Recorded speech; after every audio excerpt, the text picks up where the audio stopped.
네, 반갑습니다. 미주강입니다. 오늘도 ARM 로빈후드 아마존 투자 종목에 대한 계좌부터 공개하도록 하겠습니다. 먼저 첫 번째 ARM 수익 현황입니다. 수익률은 마이너스 14%, 수익금은 마이너스 약 440만원입니다. 두 번째 로빈후드 수익 현황입니다. 수익률은 마이너스 20.6%, 수익금은 마이너스 약 570만원입니다. 어젯밤 미증시에서 로빈후드가 약 마이너스 10%까지 녹아내렸는데 그 이유는 최근 암호화폐 시장 약세와 더불어 풋볼 시즌까지 종료하여 예측 시장 수익 둔화 전망에 따름입니다. 로빈후드의 주가는 주봉 기준 60주 선 부근까지 내려왔다가 다행히 재상승하여 60주 선을 터치하지는 않았지만 당분간 주봉 이 선을 60주가 무너질지 지켜봐야겠습니다. 참고로 주봉 60주 선까지 무너진다면 향후 로빈후드 주가는 한 55달러까지 하락을 염두에 해야 하기 때문에 분할 매수를 중단하고 일단은 현금 관리에 중점을 둘 계획입니다. 다음 세 번째 아마존 수익 현황입니다.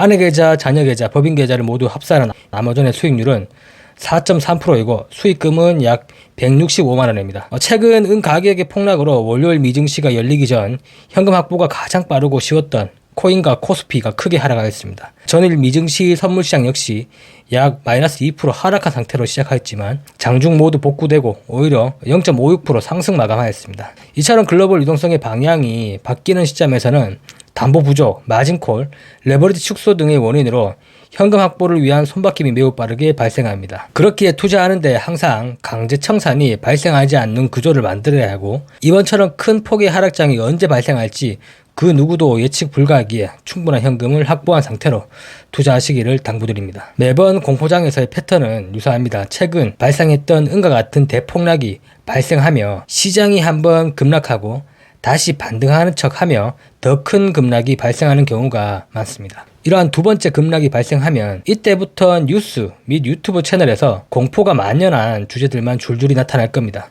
매번 항상 그랬으니까요. 이러한 공포는 경험이 없는 개미들에게는 본인의 계좌가 녹아내린 국면에서 결국 항복하게 만들기에 시장과 언론에 항복하지 않기 위해서는 반드시 현금이 있어야 합니다. 하지만 이 제한된 현금을 미증시의 계절적 특징을 고려하지 않고 작은 하락장에서 자주 분할 매수한다면 보유했던 현금은 매우 빠르게 소진됩니다. 그렇게 항상 미국 증시의 계절성을 고려하여 현금을 적절히 사용해야만 시장과의 장기 싸움에서 승리할 가능성이 높습니다. 자, 그래서 오늘은 미국의 중간 선거가 있는 해 기준 1월부터 12월까지 S&P 500 흐름이 어떠하였는지 스톡트레이더 알마낙 정보에 근거하여 한번 알아보도록 하겠습니다. 증시가 새롭게 시작하는 1월입니다.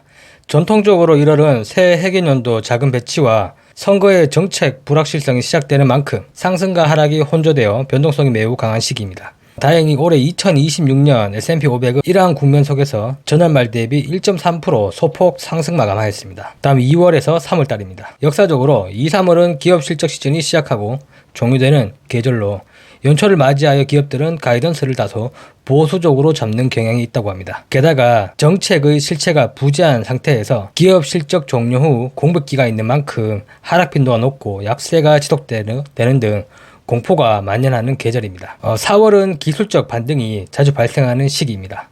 3월의 공포에서 단기 매수세가 유입되는 시기로 이러한 반등은 진짜 상승보다는 숨고르기 반등일 가능성이 높습니다. 5, 6월은 4월의 반등이 다시 정리되는 중간선거해 최악의 달 중 하나에 해당합니다. 4월 잠시 상승한 주가에 물렸던 사람들의 물량이 정리되며 지수도 개별주 모두 지치는 시기입니다. 뉴스에서도 안 좋은 악재가 쏟아지는 시점이지만 중요한 점은 이때부터 주가의 바닥이 슬슬 잡히는 시기라고 합니다.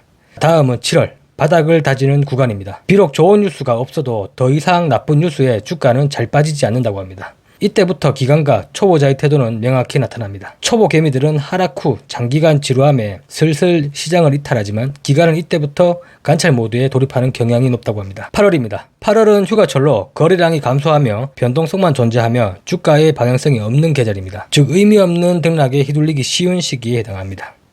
자, 다음은 매우 중요한 9월입니다. 9월은 역사적으로 S&P 500의 최악의 달로 손꼽히며 특히 중간 선거가 있는 해에는 그 강도가 더 심하다고 합니다. 이때 주의할 점은 하락폭이 매우 높을 수 있기에 개인 투자자는 투매 및 포기를 많이 하지만 월가 세력은 이때부터 조용히 매집을 시작한다고 하기에 참고하시길 바랍니다. 강력한 반등은 10월부터 시작됩니다. 이때부터는 슬슬 중간 선거의 윤곽이 보이는 만큼 시장에서도 대충 어떻게 돌아가는지 예상이 되는 시기입니다. 그렇기에 불확실성이 제거되고 있는 만큼 주가 역시 상승 추이로 변합니다. 즉 비록 좋은 뉴스가 없더라도 시장이 가장 싫어하는 불확실성이 제거되는 계절입니다. 11월은 상승 추세가 확립되는 달입니다. 중간선거가 종료되고 결과에 따른 정책 방향이 명확해지는 시점이죠. 그렇기에 이때부터는 기관 자금이 본격적으로 유입되기 시작하고 주가 역시 10월의 흐름을 이어받아 상승 추이를 보입니다. 자, 마지막 12월 달입니다. 12월은 강세가 일부 마감되는 시기이기도 하나 통계적으로 연말 산타랠리가 펼쳐지는 계절입니다. 선거 다음 해에 대한 기대, 그리고 성과 압박을 받은 기관의 추격 매수 등으로 상승 마감하는 경향이 높다고 합니다.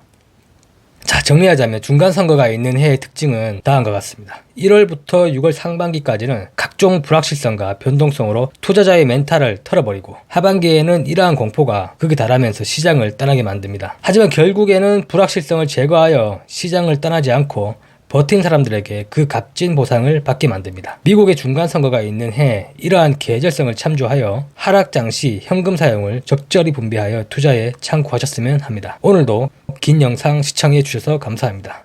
구독과 좋아요는 저에게 큰 힘이 되어줍니다. 감사합니다.